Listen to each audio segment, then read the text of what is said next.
Olá, estamos iniciando mais um Olhar Especial, trazendo para vocês hoje uma pessoa muito interessante que vai falar sobre doenças raras, na verdade, a doença de Huntington.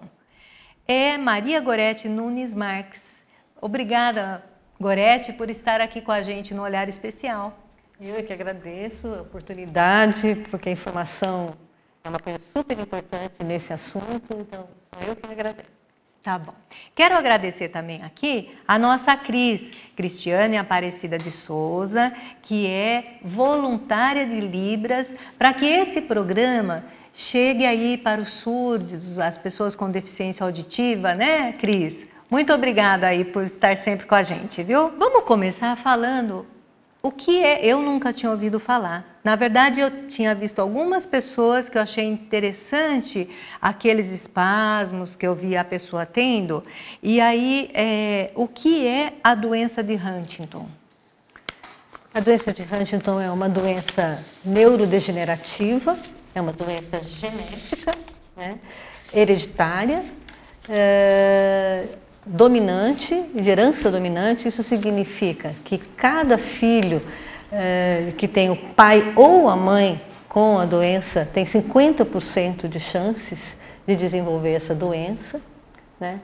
É uma doença muito severa porque ela afeta a parte da cognição, afeta os movimentos e tem alterações de comportamento.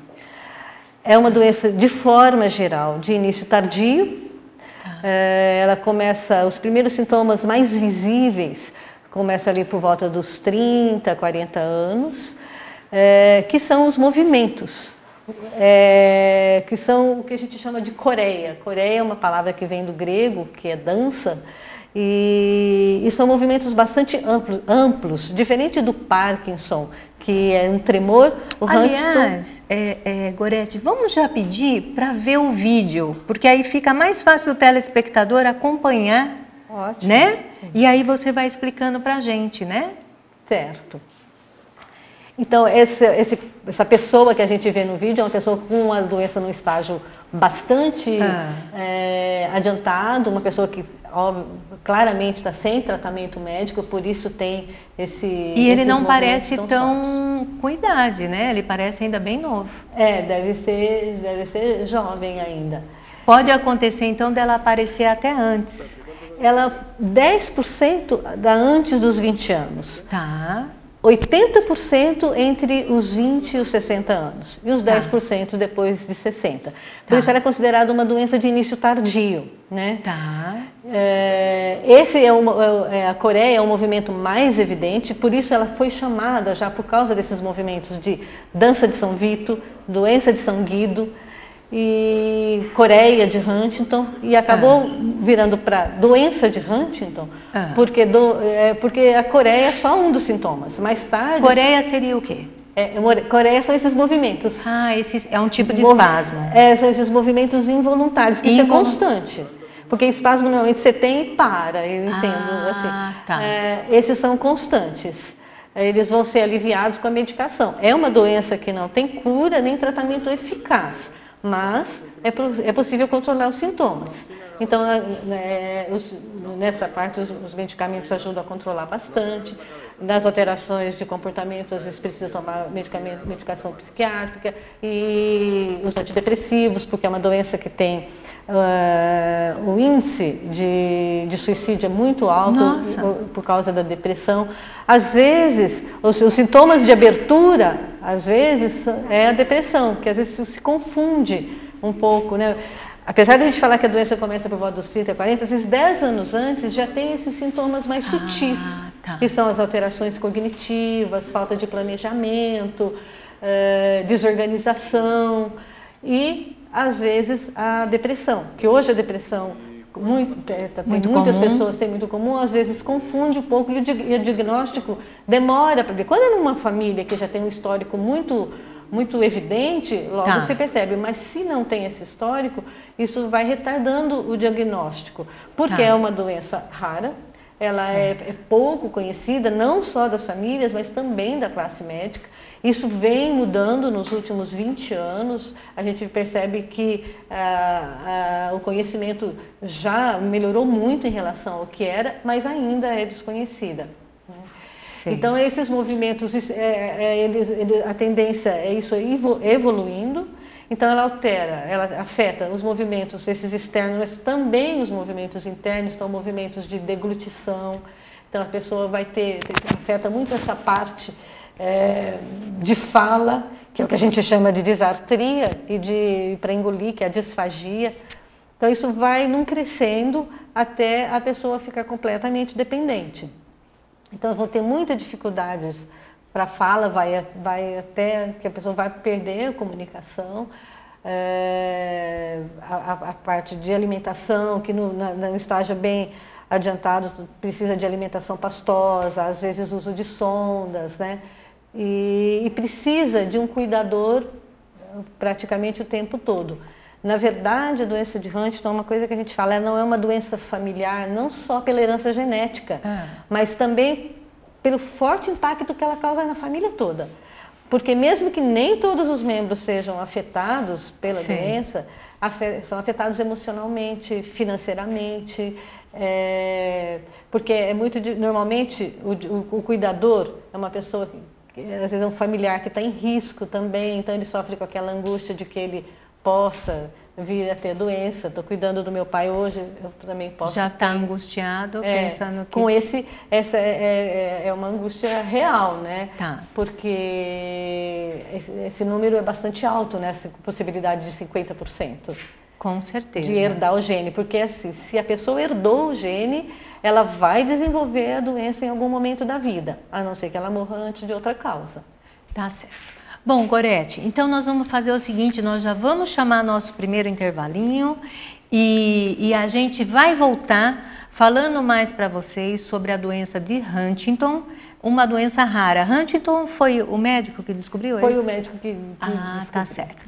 Voltamos já, não saia daí.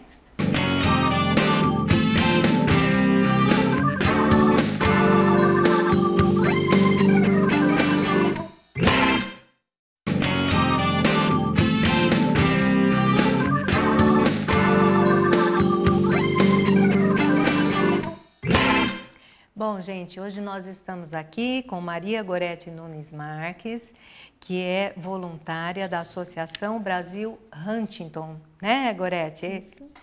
Bom, e é uma doença rara, ela explicou para a gente sobre a doença, os espasmos, né, o que acontece.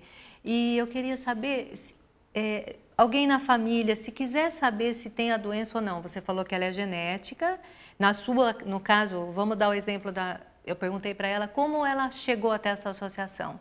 Você disse que na sua família tem, né? Isso, na minha família tem várias pessoas, né? Eu conheci minha avó, os irmãos dela, meu pai, os irmãos dele, minhas irmãs e já sobrinhos agora.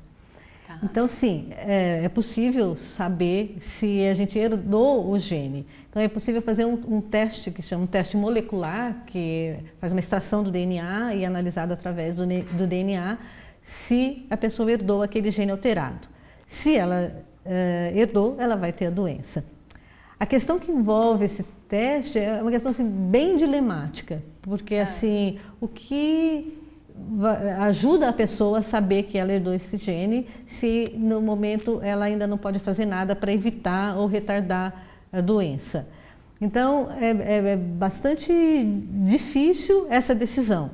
A maioria das pessoas prefere não fazer o teste, prefere o benefício da dúvida, né? Que é viver com esses 50% de chances, do que conhecer o resultado. Algumas pessoas fazem e para isso é importante ter um aconselhamento genético, que é uma orientação e um apoio para que essa pessoa consiga viver bem com esse resultado. É importante porque o teste só diz que ela herdou ou não o gene, não diz em que momento vai começar a doença, a gravidade, o grau, isso não, o teste não responde. Então, por isso que precisa de um apoio muito grande, existem normas internacionais que orientam para que se faça esse teste de forma adequada. E é disponibilizado na rede pública esse teste? Por exemplo, quem está nos ouvindo lá na Bahia, no interior de São Paulo, em Minas, enfim, aliás, um grande abraço a todos vocês que nos assistem, que mandam seus e-mails, um grande abraço a todos vocês. O teste ainda não é disponível na rede pública, no SUS, né? Na verdade, o SUS não tem cobertura ainda pelos testes genéticos de forma geral. Ah, não tem? Não tem. Essa é uma reivindicação há muito tempo das associações, das pessoas. Alguns testes são feitos no âmbito de pesquisa nas universidades, né, nos hospitais de clínicas, nos hospitais públicos, mas sempre com pesquisa. Existe agora uma luta já de alguns anos para que isso seja incorporado. E essa reivindicação das associações acabou culminando no que a gente chamou de Portaria 199 do Ministério da Saúde.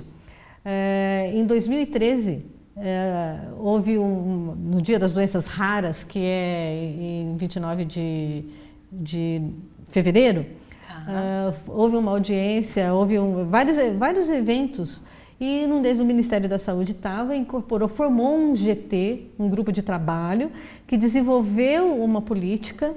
Esse grupo de trabalho era formado por especialistas, por representantes do governo e por associações de familiares, que fez essa portaria 199, que é uma coisa muito importante, fundamental para que esses serviços sejam oferecidos no SUS. Poxa. É uma grande conquista assim, de movimentação das famílias, das associações, só que agora isso precisa ser implementado, foi assinado. E o que precisa para implementar? Então, agora, esse ano, o mês todo de fevereiro, houve vários movimentos, várias manifestações. Inclusive, já vamos falar, né? Um grande abraço para Mara Gabrilli, que está lutando para isso, né? Sim. O Romário, que está junto, não é isso? Sim, são pessoas fundamentais. A gente pode até entrar no Face aí, olhar tudo que foi feito, porque parece que fevereiro foi falado das doenças raras, sim, não é isso? Todos os dias foram veiculados, foram feitos movimentos, né, a esse respeito, justamente pedindo o quê? Para que essa portaria seja implementada. E o que precisa para isso que você perguntou? Precisa de uma coisa que chama pactuação. Pactuar, o Estado agora precisa fazer uma pactuação com os municípios. Assim, isso é importante saber, existe uma verba federal destinada para esse segmento das doenças raras. Não vai ser preciso, digamos, que os municípios retirem da sua verba da saúde para fazer esse atendimento.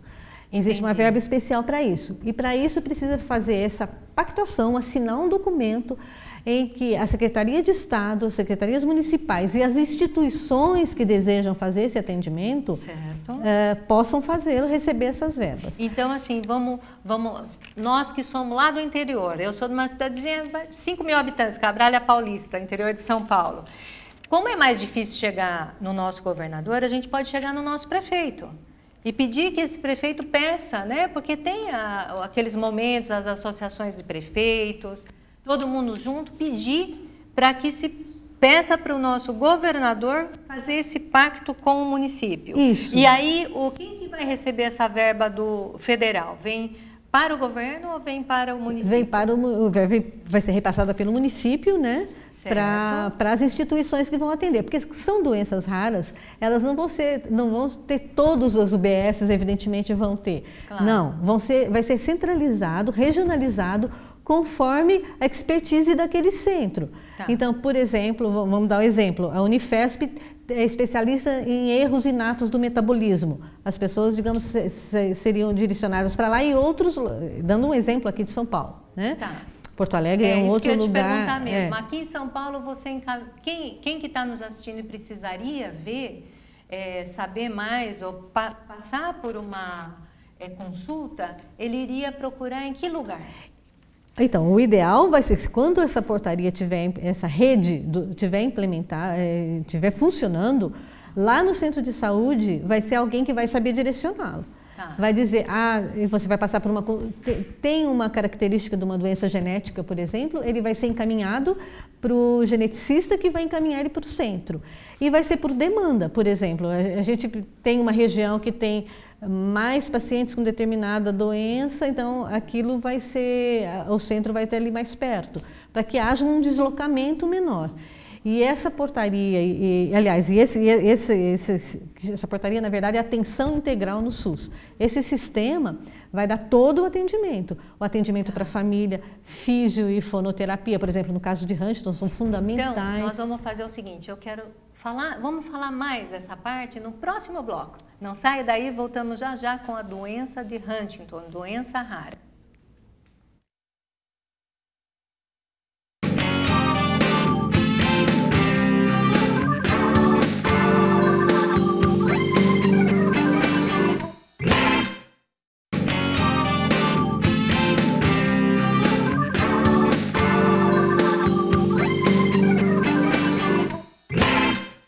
Gente, nós estamos aqui então, já no terceiro bloco, falando sobre doença Huntington, né? Com a Maria Gorete Nunes Marques, que é voluntária, foi fundadora também, né? Da Associação Brasil Huntington. E para quem está nos assistindo, que queira entrar no site, saber informações, mandar e-mail, perguntar, que está passando ou sabe de alguém que está passando por uma dificuldade, né? Qual seria o site e o e-mail? O site é www.abh.org.br e o e-mail é abh@abh.org.br. Basta mandar um e-mail para a gente que a gente esclarece as informações. Existem algumas associações no Brasil, né? Existe a ABH e uma associação em Brasília, que é a UPAD. No Brasil todo, só duas? São só duas associações. E a gente tem incentivado a formação de alguns núcleos regionais, porque é muito difícil formar uma associação. Tá. Então, a gente tem um em Alagoas, no Rio Grande do Sul, uma tentativa no Rio de Janeiro, em Minas, mas esses mais organizados são de Alagoas, Rio Grande do Sul e Brasília. Tá. Bom, eu vou chamar mais um vídeo enquanto eu vou te perguntar quais as dificuldades que vocês encontram para se cuidar, para o tratamento, enfim, para a vida. Bom, no dia a dia a dificuldade ainda é o diagnóstico, né? Mas assim que se identifica e normalmente como se tem o diagnóstico? Na verdade a pessoa começa com esses movimentos, as coisas vão para os serviços de saúde e vai para o neurologista. Na verdade, quem vai identificar a doença, muito provavelmente, é o neurologista. Às vezes o psiquiatra, porque se a pessoa tem alguma alteração psiquiátrica, pode ir pelo psiquiatra. Que nem aqui no vídeo, né? Aparece, ele ainda é novo, né? Então, ele é jovem, parece que tem uns 30 e poucos anos, né? E você vê, ele já não consegue fazer a barba, por isso que precisa, a importância da família no acolhimento e na ajuda é fundamental. Então, voltando àquilo que eu falei, é uma doença familiar também nesse sentido, precisa de muita dedicação. A mulher normalmente tem um papel fundamental, ela acaba saindo do mercado de trabalho para cuidar, né? Então, tem implicações bastante grandes. E o que acontece? Uma pessoa ainda jovem precisa se aposentar nessa idade. E essa é uma das dificuldades sérias que a gente encontra, a dificuldade para a aposentadoria. Porque o perito médico do INSS... Aqui é uma mocinha? Acho que é uma criança. Criança, né? Que também tem, tá, que pode acontecer. Tá. E o perito não conhece a doença, às vezes tem muita dificuldade em dar o auxílio doença ou a aposentadoria. Então, isso é uma das reivindicações. A gente tem um projeto de lei desde 2003 tramitando na Câmara Federal para incluir a doença de Huntington no rol das doenças graves. Poxa, e não é incluída? Não está incluída? Não está incluída. E isso tem diversas implicações na aposentadoria, tanto dos CLTistas quanto do serviço público. Eu tenho uma sobrinha, um exemplo assim, bem claro e recente. Tá. A professora ganhava R$ 2.800, se aposentou por causa de Huntington com 40 e 4 anos, jovem ainda. Tá. E passou de 2.800, passou a receber R$800. Mas por que caiu? Porque é uma doença não elencada. Ela não está nesse rol. O serviço público não reconhece. E aí ela perde alguns benefícios que só tem para essas doenças. Por isso essa é uma reivindicação nossa bastante séria, que isso precisa ser mudado. É uma lista do SUS que precisa ser atualizada. Então é importante que essa atualização seja feita, né? E tem pessoas que nem contribuem, ou o que acontece às vezes, que não consegue se aposentar e perde a condição de segurado. Porque a pessoa é segurada do INSS até 12 meses depois que ela parou de contribuir. Tá. Quando ela perde o direito à aposentadoria. Isso nós estamos falando daquela pessoa que está mais de 30 anos no mercado de trabalho. Sim. E de repente começa a ter uns sintomas depressivos ou outros sintomas neurológicos que você falou, né? Sim. Às vezes até uma certa agressividade que você colocou, que pode acontecer. Um pouco. Ela não são todos. E não é extremamente agressivo. Eles são mais, assim, tem uma certa persistência de ideia. Mas não chega a ser muito agressivo, mas tem alterações de comportamento que ficam mais agressivos do que o normal. Você estava explicando que é tipo assim, vai perdendo um filtro, não é?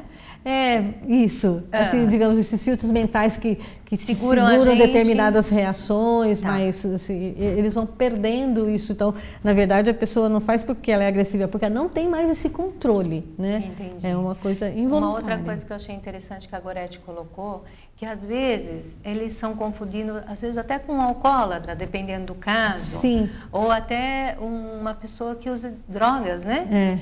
Por isso que às vezes perdem o emprego. Tá. Porque começam a ter esses movimentos diferentes, às vezes também, claro, porque como afeta a cognição, tem problemas mesmo de falta de produzir o que fazia de forma adequada. A organização muda, né? Não, até de uma dona de casa, ela começa a fazer vários trabalhos e não conclui, e não consegue né, ter planejamento e continuidade, né? Então, assim, é por isso que... E isso vai não crescendo. E às vezes ela não consegue mais dar conta do trabalho e por isso acaba saindo do mercado de trabalho, né?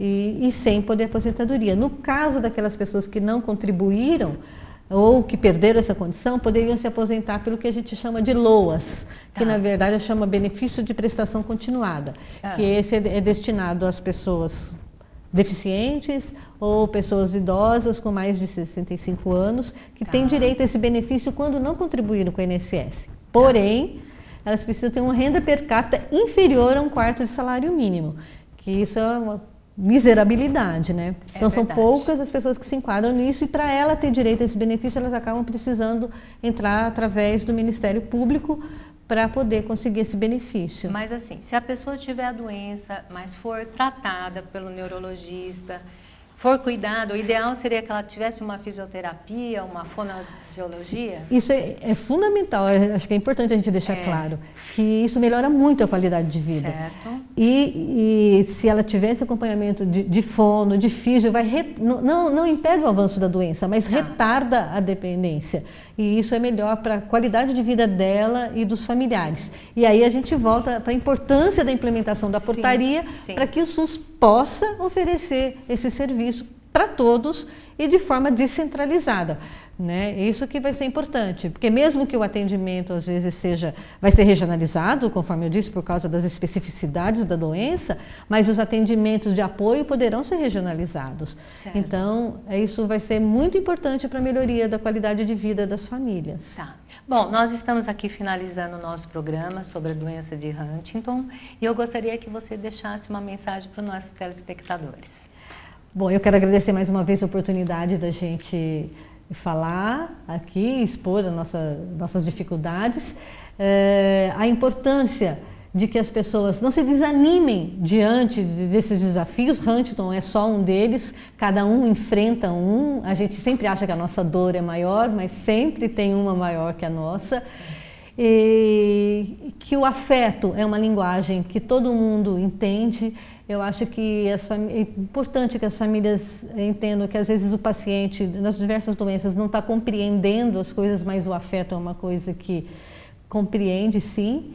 E que cada um de nós que trabalha nesses segmentos, nessa parte de saúde, procure participar dentro da sua região dos movimentos como o Conselho de Saúde, procure dentro do seu município uma forma ativa de participar para poder conseguir que essas coisas melhorem para todos nós. É só através dessa participação, porque não adianta a gente ficar gritando se a gente não participa pelas vias legais. E os conselhos de saúde municipais é o primeiro degrau que a gente tem para conseguir essa movimentação, para que isso melhore, não só para Huntington, mas para todo mundo. Tá. Bom, gente, um grande abraço a todos vocês. Muito obrigada pela audiência.